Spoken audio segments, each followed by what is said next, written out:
We are going to talk about Smart Notebook tips and tricks today. If you're brand new to Smart Notebook, I would suggest starting with the basic training.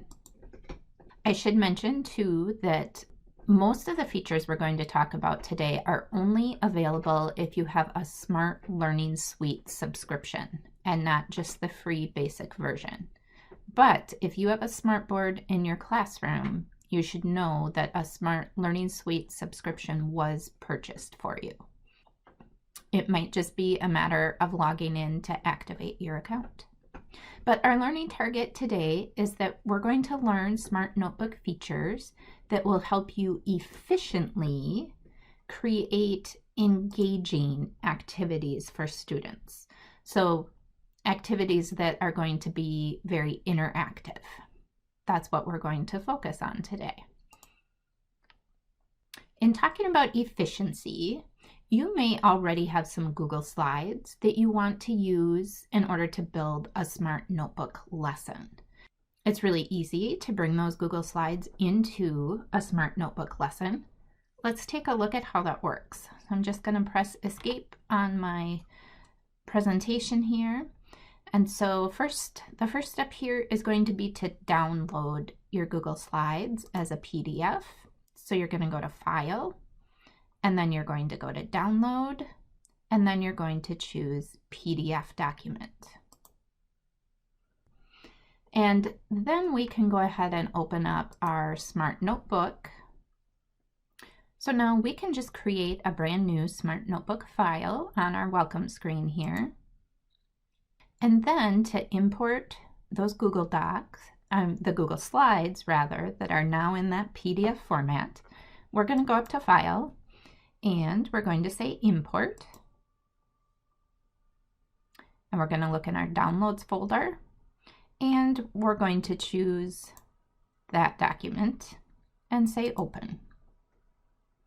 And go ahead and choose Smart Notebook Pages with Images. You can try Smart Notebook Pages with editable objects. This works best if you're importing directly from PowerPoint, but it doesn't always look just right. So your safest bet is to use the top option here and click OK. And now we have our Google Slides in our Smart Notebook. And our slides have become the background for each page, and we can add interactive items to them, or as we go through here, you'll see that we can add additional pages with additional activities in them. Okay, so we were right about here talking about turning our Google Slides into a Smart Notebook lesson. Let's go on and talk about activities, and we'll talk first about activities that students participate in using the smartboard. Later, we'll talk about activities that students can use where they have to have their own device, but we'll start with activities that can be done on the smartboard. But just keep in mind, as we're talking about efficiency, that before you create your own smart activity, you might want to check out the Smart Exchange for something to customize. So if you're following along on the Google Slides, there is a link that will take you right to that Smart Exchange, and you can search by grades and subjects and come up with some activities that other people have already created. And then with that Smart Learning Suite subscription, you're able to customize those activities to meet the needs of your students. But it's also really fun to create your own activities. The Smart Notebook software has a cool feature that will generate game-based activities for you based on custom information you provide. So you don't have to create all the game components this way, which is a real time saver. So to create one of these activities, let's first open up a new page, just a blank page here. And then to open up activities, you're going to go to the little monster looking icon on the top. And now you're going to get this new menu in the middle of your screen here. There's several different types of games that you can choose from, and some seem more like games and others seem more like just checking for understanding, but they're all really interactive. Keep in mind that you can edit any of these activities on the fly. If you want to add a quick question or if you made a mistake, you can quickly correct them. But as you are entering in information for these activities, there is a way to create a list that you can save to use across multiple activities. For example, you could create a matching list that works both with the match 'em up activity and with the flip out activity. And that's going to save you a lot of time, but give your students a different way to work with the material that you enter in there. So let's go ahead and start with that one. Let's click on Match 'em Up activity. And while you can go in here and you can create your list right from here. It immediately brings up a couple of categories and your list that you can add. But to make a list that you can use across multiple activities or games, you're going to go up to this little menu in the upper right corner, and you're going to say Create New. And now there's several different new lists that you can make, and one of them is this matched pair list. So here, we can call this lower and uppercase letters.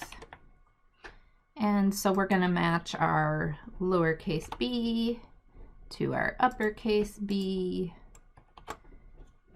maybe a lowercase p to an uppercase p. We're going to do all the hard ones here. D and D.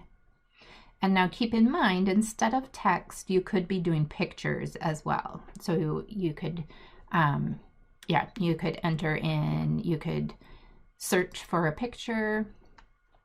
Maybe you want a picture of a bat and you want to ask, what letter does this start with? That's something else you could do.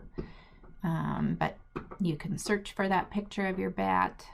Let's find one that looks more familiar here. I'll go ahead and just choose that one. Say OK. And then you have that picture as well. We're not going to use that this time, so I'm just going to click that X to delete it.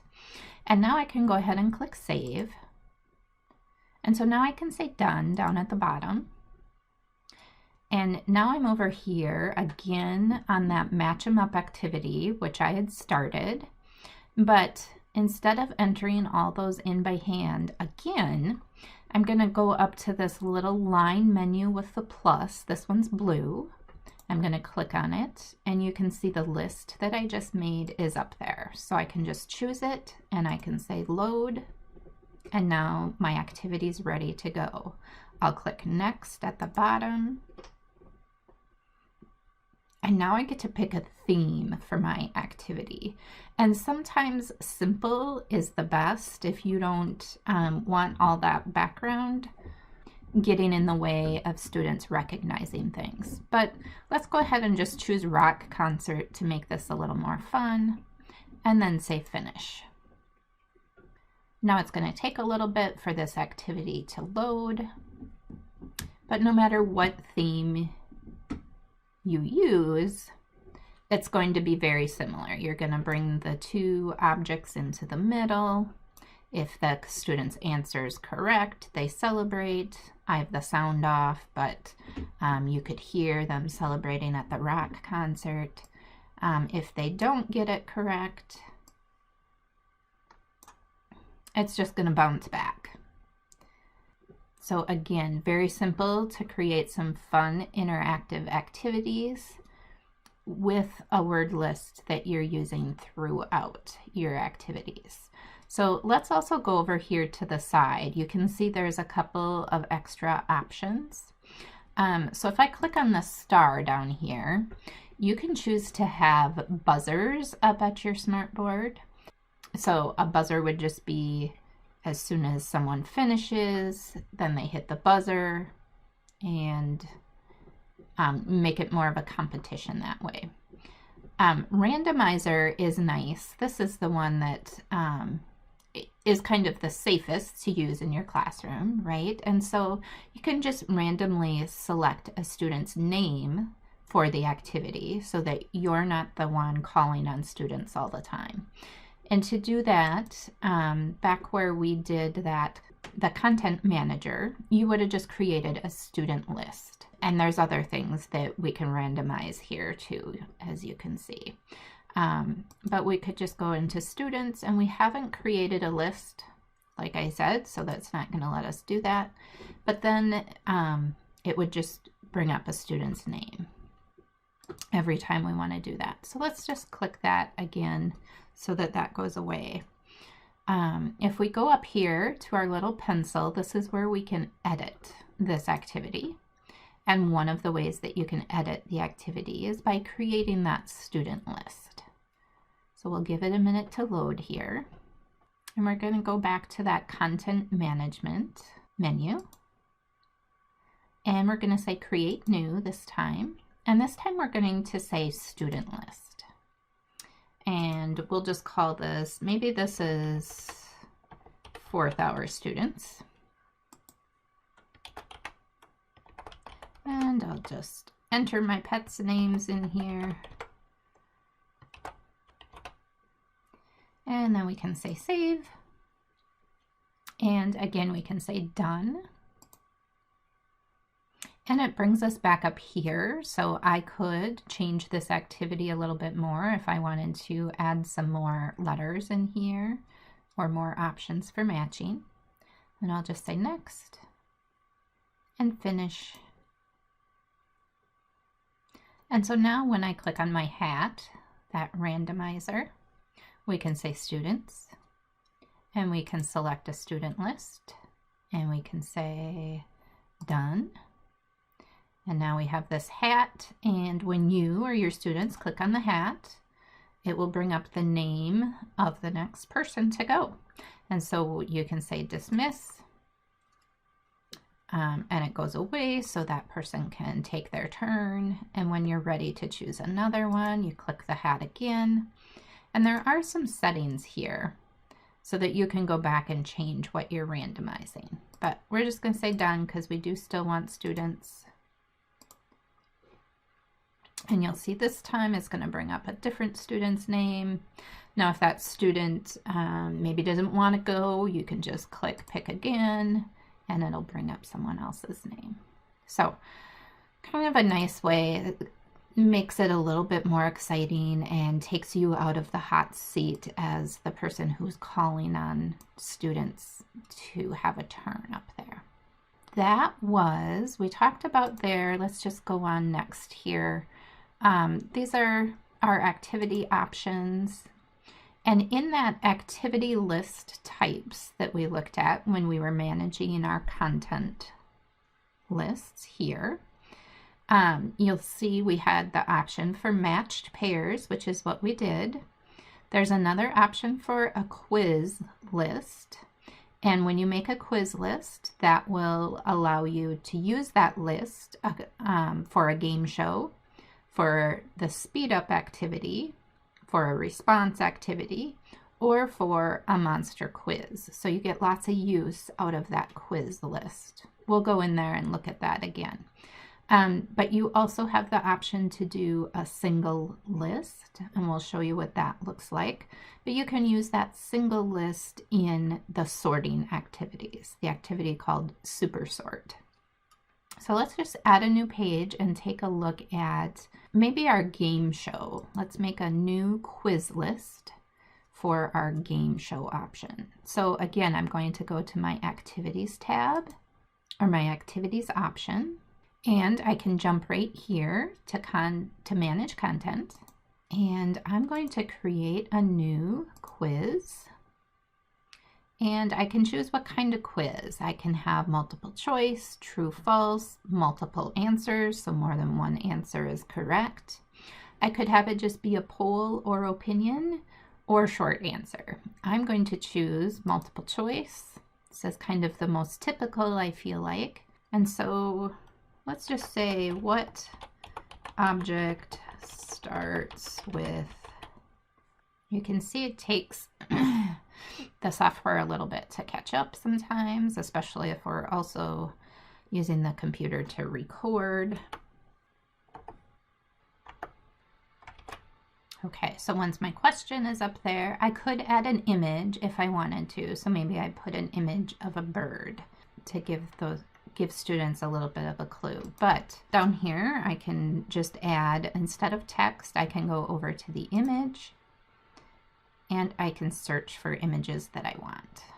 And so I'm going to search for online images. I could also select an image from my computer using the top, but let's just look for, let's first of all look for an image that starts with B.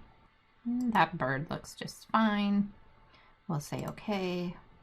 Now I'm going to add another image that's not the correct answer, so let's look for a horse.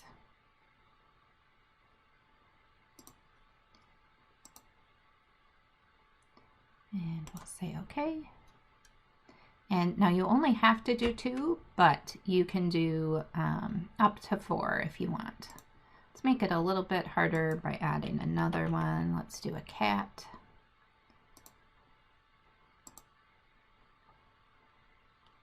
And once we're finished with that question, we can go up and click Add Question to add another question here.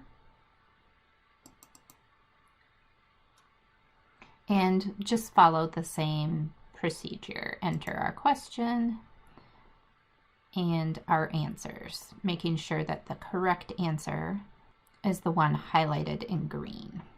But I'm gonna just say next, and I'm gonna get rid of these extra questions that I added, and it's gonna have me add a title. So I'll just say letter sounds, and now I can click save, and now I have a quiz list to use across the game show activity, the speed up activity, the response activity, and the monster quiz. So I'm going to go ahead and say done. I am going to, though, go back to Game Show here, and I'm going to choose that list so you can see what it looks like. So again, I look for the blue menu icon there with the plus, and there's my letter sound list we just made, and I can say load, and then I can say finish, and here's our game show. So if we hit start, you can just see what that looks like a little bit. Your turn to spin, so the student touches the wheel anywhere, it's going to spin and bring up a question, and it's this guy's turn. And so if they choose the wrong answer, the other team gets a try, and now they can go. Now if you just have one student up at the board working, obviously this is fine too. They can just be both teams, but it's a fun activity if it's a team activity as well. And then you'd say continue, and if there were more questions, you would have more questions up here. But since there isn't, it's just saying good game and telling us who won, and then you can go back and review those activities. That's game show. Let's do one more here. Let's look at the activity called Super Sort, so that we can look at what that list, that single list, is like. Okay, so we're going to go up to our Manage Content menu. We'll say Create New Single List. And so say I want to sort living and non-living objects. My first single list would be living. And I can just put living things in here. Oops.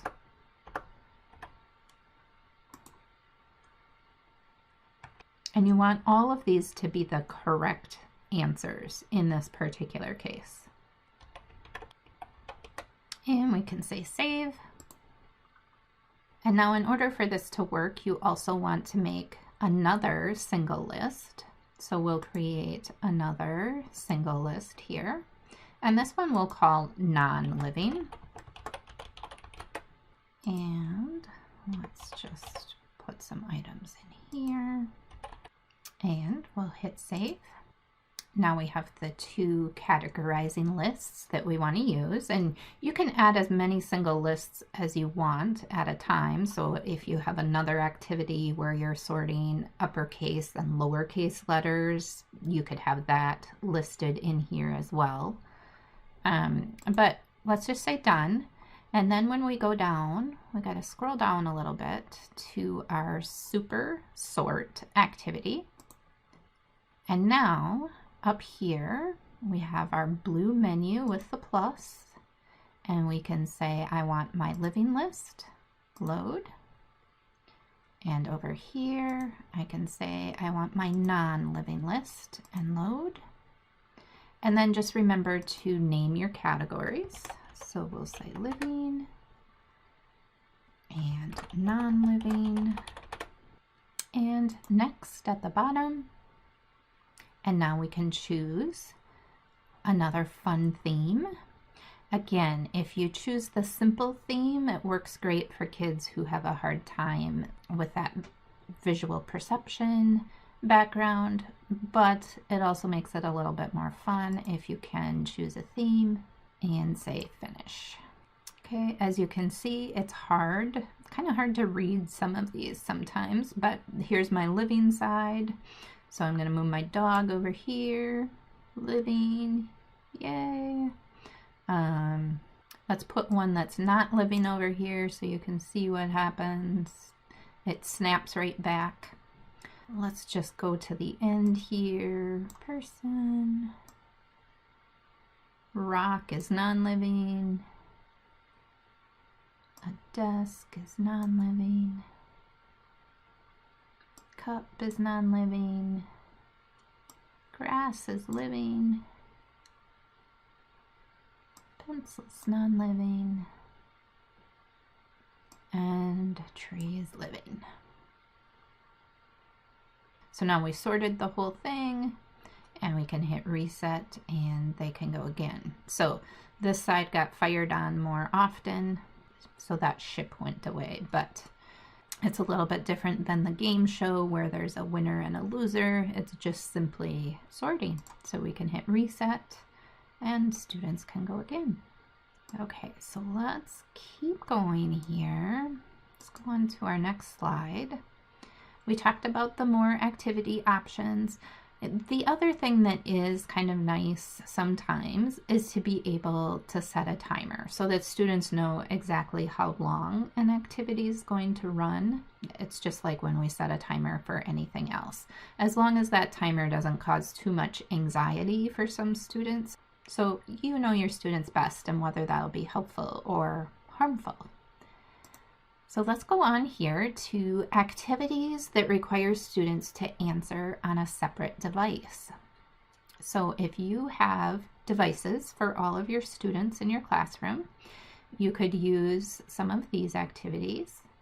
And I'm not going to spend a lot of time on them because I think that's pretty rare in our instance that we have students using their own devices, but just wanted to point out that you can create those, and there's some step-by-step directions and a little video about how to do that. So a monster quiz is one way to do that. There's another activity called Shout It Out. And then every student can put their answer on their device, whether they're using an iPad, even a smartphone, Chromebook, computer. But then whatever they put on their device will show up on your smartboard. So those are kind of fun. And then there's a formative assessment option up here. And these are very much like you create them like the activities we just saw. but they aren't as engaging. So you don't have those options to turn it into a game or to add a theme. But what you can do is really easily export students' scores. And so for the formative assessment, students do each need to have their own device.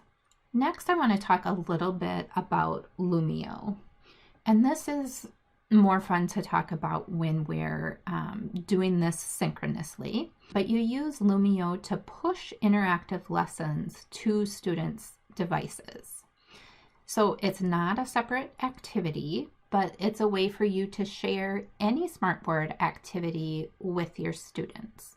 And so there's actually a separate platform for it where you bring in Smart Notebook lessons, and then students access it on their own devices. So this works great for remote learning, or again, if you just want to be pushing your activities, whatever they are, to students' activities. And when I say activities, it's not necessarily just like the monster quiz or the shout it out or the assessment activity. I mean, you can push each slide in your Smart Notebook to students' devices, and you can choose to have them interact with it on their own device if you want. So let's just go to Lumio quick so that you can see how that works a little bit. And Lumio is a web-based platform, so you'll be back in your browser for this, not in the Smart Notebook software. Okay, so here I am in Lumio, and I can add activities here. The first time you log into Lumio, the only thing you're going to see here is this getting started file, as well as a student paced example. And these are really nice files for you to just go through quickly to try out all the features in Lumio. So that's what I would do the first time that you log into Lumio. It won't take you long at all.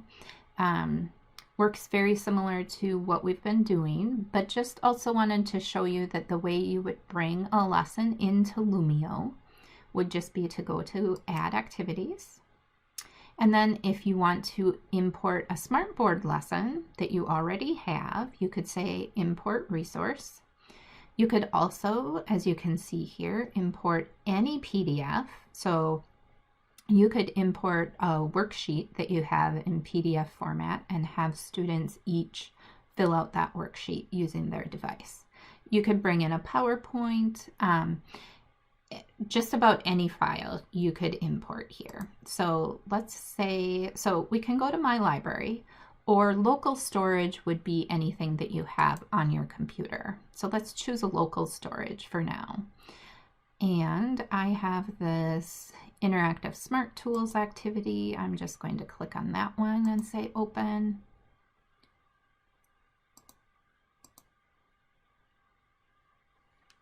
So once that file is uploaded, you'll see that your interface is a little bit different than the Smart Notebook interface. So students aren't necessarily seeing this unless you're projecting it to the Smartboard. Students only see what you push. And when I say push, I mean when you say start on a page. So again, if I go over in the bottom left-hand corner, I can see that I'm on page 2 of this presentation. And so I can move through my slides however I want. But as soon as you hit start, that's when students will see things on their device. And so they will have the option to fill these in. And as students fill them in, you will be able to see the progress of all your students. So you can wait to go on until all your students have answered if you want. And you get to see if they've answered correctly so that you can do some on-the-spot reteaching or enriching if you need to. But the way students are going to join you to start with is by going up here, and you can see that you can choose to pace the lesson either by the teacher, so you're going to control it, or each student could go through the lesson at their own pace. But the way you're going to know if students are connected or not is right here. So the way students are going to join you is by going to hellosmart.com, and they're going to enter this class ID. So just show you what that looks like on their end, hellosmart.com. And students can say join as guest, and then they're just going to enter that class ID, which you can send to them. Again, ours was 359018.